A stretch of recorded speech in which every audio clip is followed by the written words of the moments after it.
তাহলে আর দেরি নয়, শুধু ভক্তবৃন্দ চলুন আমরা উপভোগ করি বৈদিক নাটক কলির জল।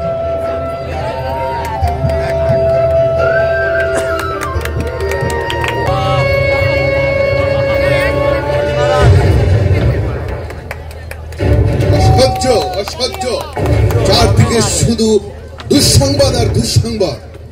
আমি ত্রিলোক বিজয় বলি মহারাজ, আমার কেন আজ এমন হলো যে দৈত্যরা সমস্ত দেবতাদের পরাজিত করে স্বর্গ থেকে বিতাড়িত করেছিল। আমাকে এর উপায় খুঁজে বের করতে হবে।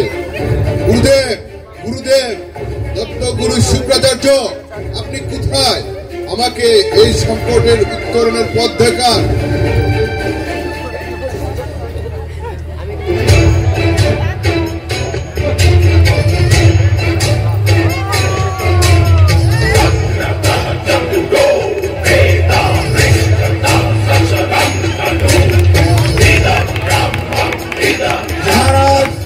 মহারাজ, কি হয়েছে মহারাজ? প্রণাম গুরুদেব। আপনাকে খুব চিন্তিত মনে হচ্ছে মহারাজ। হে গুরুদেব, সত্যি আমি চিন্তিত। যে দৈত্যদের কারণে আমি ত্রিলোক বিজয়ী বলি মহারাজ, কিন্তু দৈত্যরা আজ নিস্তেজ হয়ে যাচ্ছে। তারা দেবতাদের হাতে পরাস্ত হয়ে যাচ্ছে। এভাবে যদি চলতে থাকে তাহলে আমার রাজ্য একদিন ধ্বংস হয়ে যাবে। না না মহারাজ, দত্তগুরু শুক্রাচার্য থাকতে কিছুতেই হতে দেব না। কিন্তু কিভাবে গুরুদেব? মহারাজ, আপনাকে বিশ্বজিৎ নামক এক যজ্ঞ করতে হবে। বিশ্বজিৎ যজ্ঞ? হ্যাঁ মহারাজ, আপনাকে বৃগবংশীয় যত মুনি ঋষি রয়েছে তাদেরকে নিমন্ত্রণ করে বিশ্বজিৎ যজ্ঞ আরম্ভ করুন। এই যজ্ঞ সম্পূর্ণ করতে পারলে শুধু দৈত্যরাই ক্ষমতাবান হবে না, আপনিও স্বর্গের রাজা ইন্দ্রিত্ব লাভ করবেন।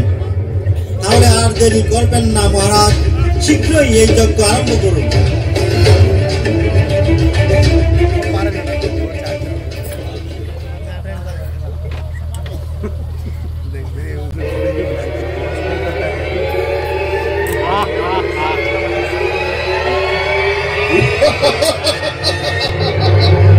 আমি প্রহ্লাদ পুত্র বলি মহারাজ, আমি বিশ্বজিৎ যজ্ঞ করব। এই যজ্ঞ করে আমি হব স্বর্গের রাজা ইন্দ্র।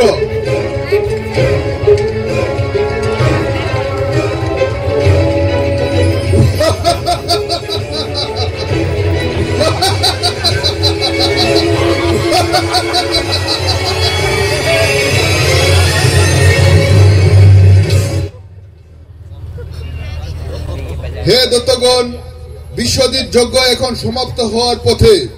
তোমরা যে যা চাইবে তাদেরকে তাই দান করব। হে জগৎবাসী, আমি প্রতিজ্ঞা করছি, মুনি ঋষি ব্রাহ্মণ সহ যে যা চাইবে তাকে আমি তাই দিয়ে সন্তুষ্ট করব। আমি হব ত্রিলোকের মধ্যে শ্রেষ্ঠ দানবীর।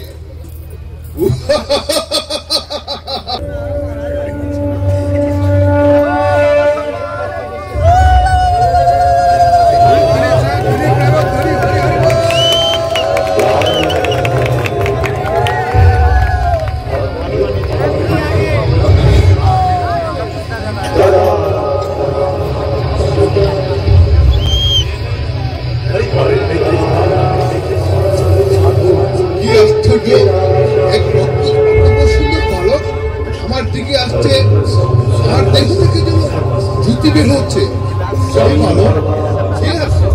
কি আপনার পরিচয়? আমার প্রাসাদে কেনই বা আপনার আগমন? হে মহারাজ, আমি এক সাধারণ ব্রাহ্মণ সন্তান, আপনার কাছে কিছু ধান বিক্রি নিতে এসেছি। অবশ্যই, বিশ্বজিৎ যজ্ঞের এই অন্তিম সময়ে যে যা চাইবে আমি তাকেই তা দান করব। হে ব্রাহ্মণ ভালো, কি আপনার অভিলাষ? মহারাজ, আমি দান চাইলে আপনি যদি না দেন, তাই আপনি আমার কাছে প্রতিজ্ঞাবদ্ধ হন। হে ব্রাহ্মণ ভালো, আমি প্রহ্লাদ পুত্র বিরোচন পুত্র বলি মহারাজ, আমাদের বংশে কেউ ব্রাহ্মণের অমর্যাদা করেনি। তাই জল হাতে নিয়ে আমি প্রতিজ্ঞা করছি, আপনি যে দানই চাইবেন আমি আপনাকে তাই দান করব। কি দান চান আপনি? সাবধান সাবধান মহারাজ, এই বালককে আপনি দান দিবেন না। কি বললেন গুরুদেব? হে মহারাজ, এই ব্রাহ্মণ বালক কোন সাধারণ বালক নয়। এই বালককে আপনি দান করলে ধ্বংস হয়ে যাবে।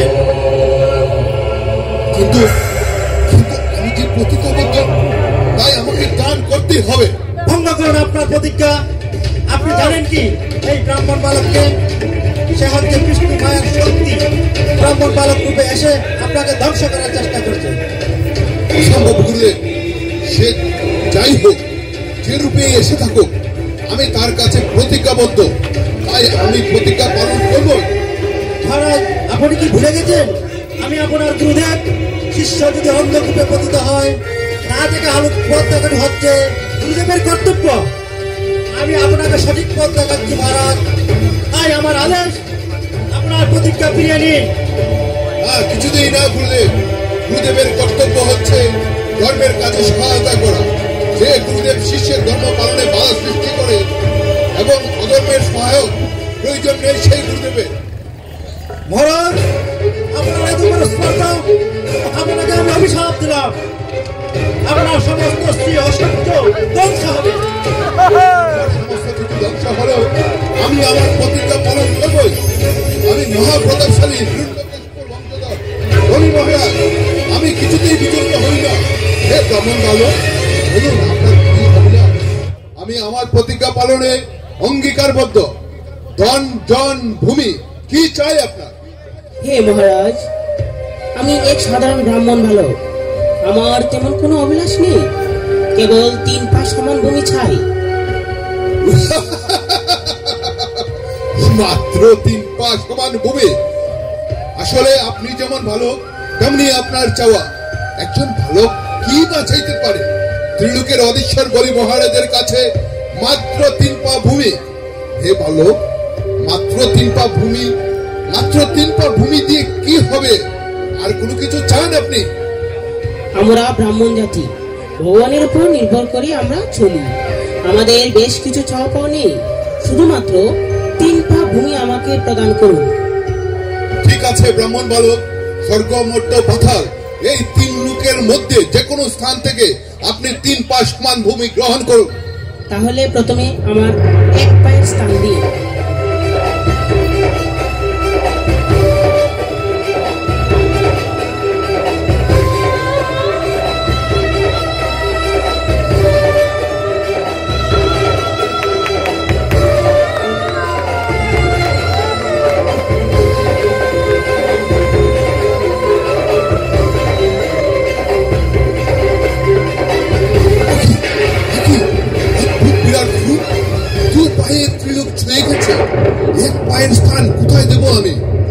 হে মহারাজ, আপনি আপনার প্রতিজ্ঞা পালন করুন।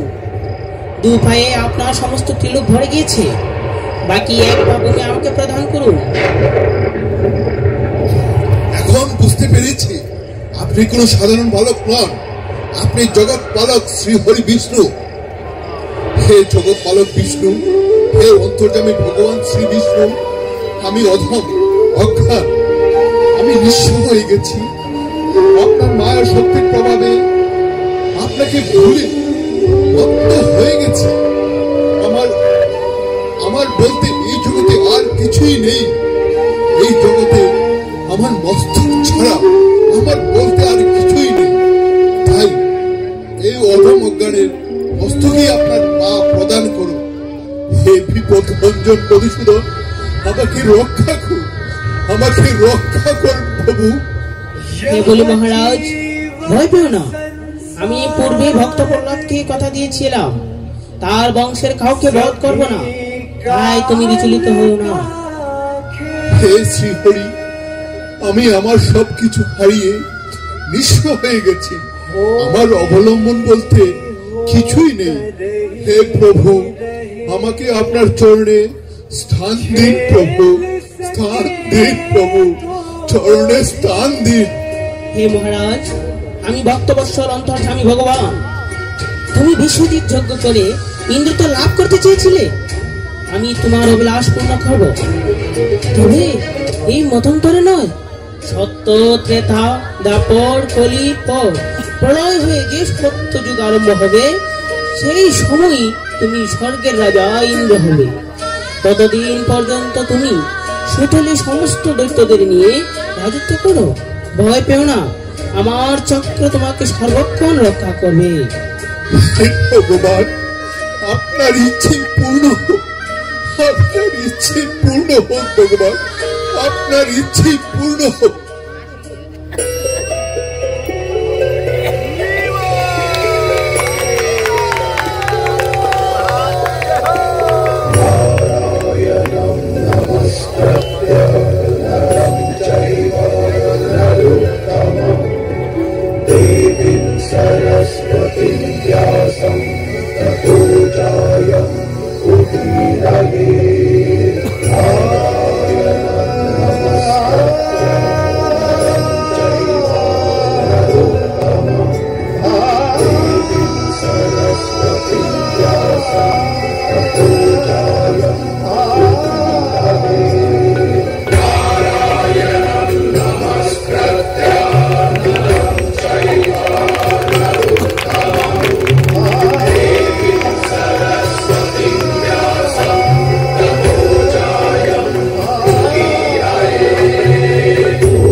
হে ব্রাহ্মণ রূপী বিষ্ণু, আপনি আমার সবকিছু কেড়ে নিলেন, আমিও আপনাকে দেখে ছাড়ব, তবে এই সত্য যুগে নয়, কলির যুগে।